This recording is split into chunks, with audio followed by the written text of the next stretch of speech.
I get it. You're staring at a wall of premium office chairs online, trying to decide if dropping a few $100s on something that looks like a piece of modern art is really worth it.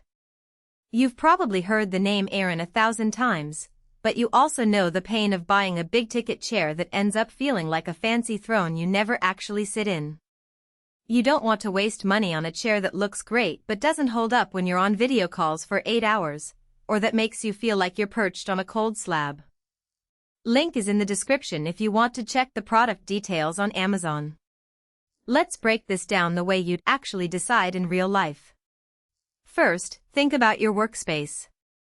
If you spend most of your day at a desk, whether you're a freelance designer, a remote work coder, or a writer who lives at their laptop, the chair you choose becomes a daily partner. The Aeron isn't just another seat, it's the result of a design that's been tweaked for decades, and the latest version keeps that iconic silhouette while adding a few practical upgrades. That means you're not just buying a chair, you're buying a piece of furniture that's been tested in countless offices and home setups. Who should actually consider the Aeron? If you're in the medium-size B range, so roughly a 5 feet 8 inches to 6 feet 2 inches person with an average build, the ergonomics line up nicely.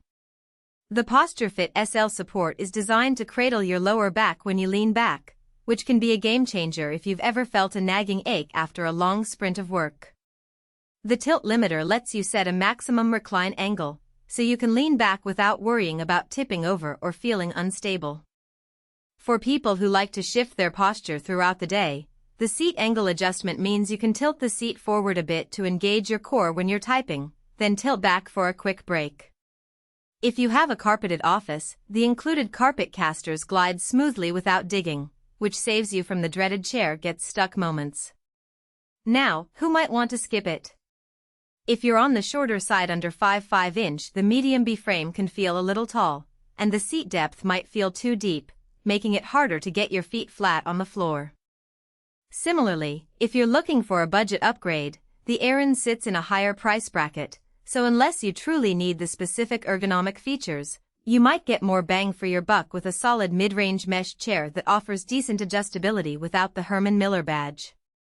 Also, the carbon finish is striking, but if your office decor leans toward warm wood tones, the sleek gray may clash, and you might end up feeling like the chair is out of place. Let's talk about practical strengths that matter after you pull the chair out of the box. The 8Z pellicle elastomeric suspension is the core of the Aeron's comfort story. Unlike traditional foam cushions that compress over time, the pellicle's woven mesh flexes with each movement, keeping the seat from becoming a permanent imprint. In real-world terms, that translates to a cool feeling even after a marathon of back-to-back meetings, because the material breathes and doesn't trap heat. I've heard users say that after a few weeks the chair still feels as fresh as day one, which is a big win if you've ever dreaded the sweaty back that comes with leather seats. Another strength is the adjustability range. The armrests move in multiple axes, height, width, pivot, so you can line them up with your keyboard and mouse without compromising shoulder posture. The tilt limiter isn't just a stop button, it lets you lock the recline at a precise angle, which is handy if you're in a shared space and don't want to swing back into someone's line of sight. For those who practice the Pomodoro technique, you can set a slight forward tilt for focused sprints, then a gentle recline for the 5-minute break without readjusting everything. On the flip side, there are a few practical weaknesses you'll notice once you live with the chair. The biggest complaint that surfaces in forums is the learning curve of the adjustment levers. They're not intuitive like a simple knob. You have to pull a lever, tilt, then release to lock. If you're used to a one-click recline, you'll spend a few minutes figuring out how to get the exact angle you want. Also, the carbon finish, while stylish, shows fingerprints and dust more readily than matte black or fabric options. That means you'll need to wipe it down a few times a week if you want it to stay picture perfect. Durability is another point to consider.